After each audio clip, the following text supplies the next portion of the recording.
Assalamualaikum warahmatullahi wabarakatuh. Perkenalkan, nama saya Dwi Noviati Afdilah. Di sini akan menjelaskan mengenai pencatatan transaksi akuntansi perusahaan dagang melalui aplikasi Mayop. Nah, yang pertama yang akan kita lakukan adalah membuat data awal perusahaan. Jadi, di aplikasi Mayop ini ada 3 cara. Yang pertama, dan yang akan kita lakukan yaitu cara kedua dengan mengentry data dari Excel. Selanjutnya, nanti kita akan membuat bagian akun. Jadi, kita open file terlebih dahulu. Di sini ada PT Cemerlang Mayo. Kita open.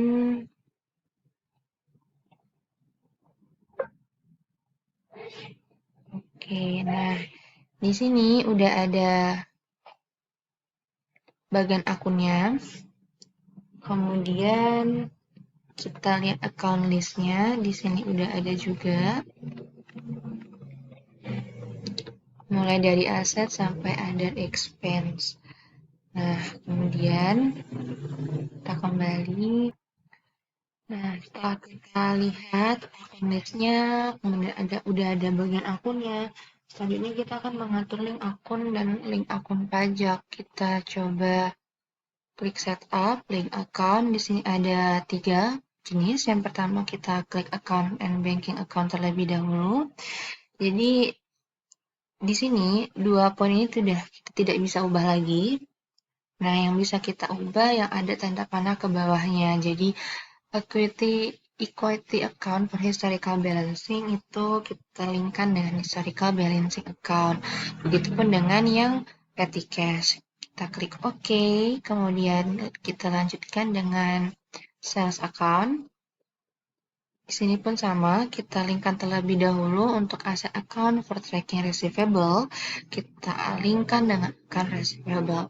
Di sini ada keterangan yang bisa kita centang, namun ini berlaku di setiap kebijakan perusahaan itu sendiri. Nah, untuk perusahaan PT Cemerlang ini kita tidak menggunakan I charge rate on sales dan I charge deposits collected from customer. Nah, di sini kita hanya menggunakan I give discount for early payment. Jadi hanya ini yang kita centang, kemudian kita linkkan dengan sales discount. Udah, kita klik OK. Selanjutnya yang terakhir kita purchase accounts. Di sini pun juga sama. Kita linkkan dengan accounts payable. Untuk bank account for paying bills kita cash in bank. Di sini pun sama, ketentuannya kita itu berlaku sesuai dengan kebijakan perusahaan masing-masing.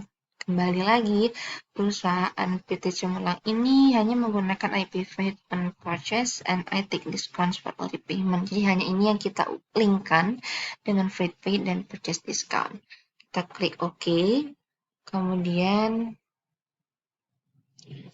juga kita sudah selesai mengatur link akunnya. Selanjutnya kita akan mengatur link pajak. Nah, di sini kita text code. Sebenarnya banyak sekali kode yang udah ada di aplikasi Mayop. Namun untuk perusahaan PT Cemerlang itu hanya menggunakan 2. Yang pertama goods and service tax dan non-tax payable. Di goods and service tax kita lihat keterangannya. Di sini kita ada 10%, kemudian link account for tax collected itu kita linkkan dengan PPN outcome, begitupun yang satunya dengan PPN income. Kita klik OK, kemudian yang satunya juga kita lihat non-taxable, kita linkkan dengan PPN outcome, kita klik OK. Nah, jadi dari sini kita lihat account listnya lagi, itu untuk link dan linknya itu udah sesuai dengan apa yang udah kita atur tadi. Nah, langkah selanjutnya itu bisa menghapus nama akun yang tidak digunakan. Namun di sini sudah saya hapus terlebih dahulu sehingga data yang ada di account list itu kita gunakan semuanya di transaksi berjalan nanti. Nah, jika sudah, kita close. Setelah kita close, selanjutnya kita akan membuat buku pembantu. Jika tidak salah, kita klik card file. Kemudian, nah di sini udah ada customer dan supplier. Jadi kita lihat all cards-nya itu ada contohnya misalkan CV Tulus Jaya. Di sini sudah ada keterangannya, card type-nya supplier, namanya CV Tulus Jaya, card ID, alamat, kota, dan nomor teleponnya. Jadi semuanya ini udah ada keterangannya masing-masing. Begitupun nanti kalau mau buat new, kita klik new, kita perlu membuat rincian informasinya. Jika sudah, klik close terlebih dahulu. Nah, jika sudah, maka kita lihat persediaan barang dagang. Di sini kita inventory, kemudian klik item list. Nah, di sini juga udah ada keterangannya. Yang pertama itu 268 TV. Kita lihat keterangannya.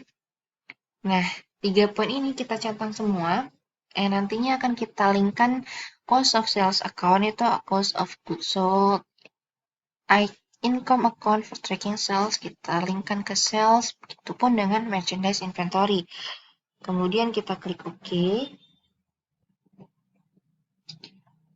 Begitupun dengan yang AC55P juga sama. Ini kita centang semua. Nah, kalau sudah kita klik close. Jika semua sudah kita buat buku pembantunya, langkah selanjutnya itu kita akan mengintip neraca saldo awal. Namun sebelum itu, kita lihat account terlebih dahulu, kita klik record journal entry. Di sini kita ubah menjadi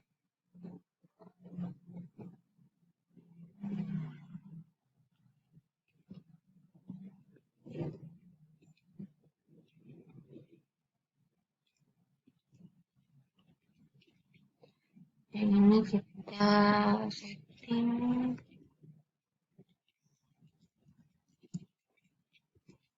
Nah, yang pertama itu kita klik cash in bank. Nominalnya kita lihat di modul 4120. Nah, selanjutnya petty cash 9.800.000. Selanjutnya account receivable. Oke, ada 795.300. Kita isi semua sampai dengan bank service charge.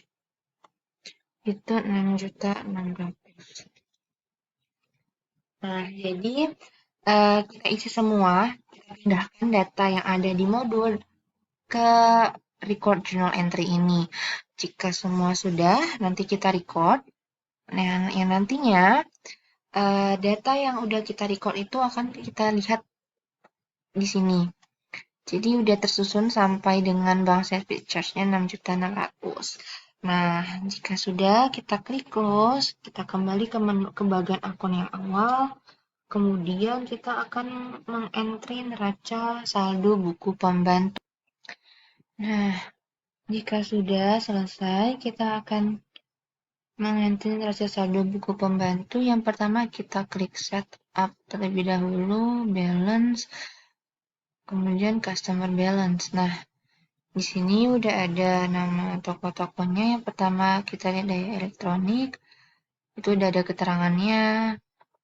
Bisa kita lihat di sini kita menggunakan GST 10% sehingga langsung terpotong 14.500.000. Begitupun dengan yang lainnya. Supplier balance pun sama, kita buka CV Tulus Jaya. Udah ada keterangannya juga. Nah, udah bisa kita lihat di sini sama dengan PT Plugol pun juga sama, PT Lex Persada pun juga sama. Nah, jika sudah selesai semua, baru kita bisa melanjutkan ke entry transaksi berjalan. Nah, untuk entry transaksi berjalan ini, kita lihat transaksi yang pertama dari data yang udah ada di modul. Pada tanggal 1 bulan 12 2020 dibayar 4.500.000 gaji karyawan bulan November 2020. Dokumen transaksi BKK 12-1, cek nomor CP12-001 pada tanggal 1 bulan 12 2020. Yang harus kita lakukan, yang pertama kita klik icon banking, kemudian kita klik spend money. Di sini kita pilih cash in bank, akan ada dua pilihan, cash in bank atau petty cash. Kita pakai yang cash in bank, kemudian ceknya tadi kita ketik CP12 strip 001.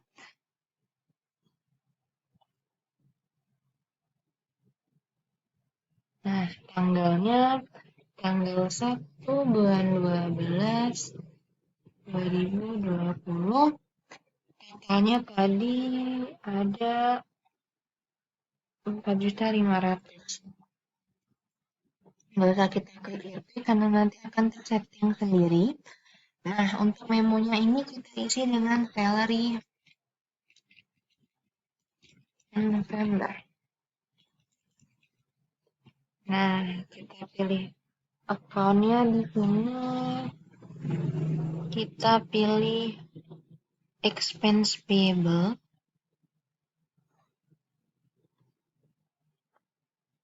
Kita klik use account. 4.500.000. Kita harus pastikan bahwa out of balance-nya itu 0. Kemudian nanti kita record. Nah, jika sudah, transaksi yang kedua yaitu dibayar dengan kas kecil kepada percetakan biaya percetakan brosur iklan sebanyak 725.000. Jadi di sini kita klik icon banking lagi.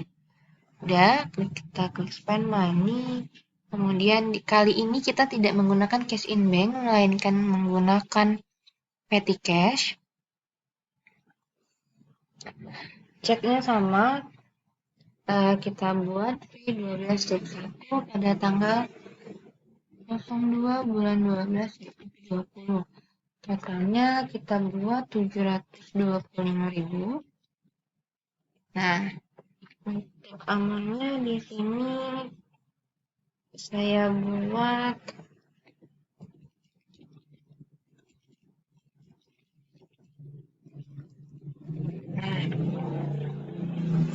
jika sudah kita lihat akunnya, kita menggunakan karena ini brosur iklan, jadi kita advertising expense sebanyak 725.000.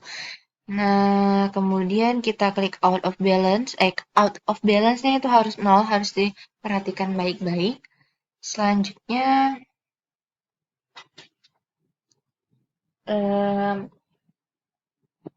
pada tanggal 3 diterima pembayaran dari daya elektronik. Kita klik account sales, kemudian receive payment. Kita jangan lupa customer-nya kita pilih daya elektronik. Yes, customer. ID-nya itu BKN 12-1. Tanggalnya 03/12/2020. Nah, jika sudah semua, nanti record, kemudian out of balance-nya juga harus 0. Nah, transaksi berjalan ini akan terus kita isi sampai pada transaksi pada tanggal 31 mengenai persediaan belum bertujuan. Nah, jika sudah semua, kita bisa melihat transaksi jurnalnya di bagian transaksi jurnal ini. Yang mana kita set datanya terlebih dahulu 1/12/2020 sampai tanggal 31. Yang ini nanti akan terrecord sampai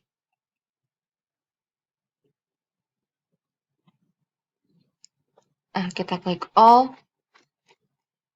Tercantum semuanya sampai pada tanggal 31 persediaan. Nah, jika sudah kita klik close. Jadi, sampai di sini terlebih dahulu penjelasan saya mengenai langkah-langkah transaksi jurnal perusahaan dagang melalui aplikasi Mayap. Terima kasih. Wassalamualaikum warahmatullahi wabarakatuh. Terima kasih banyak.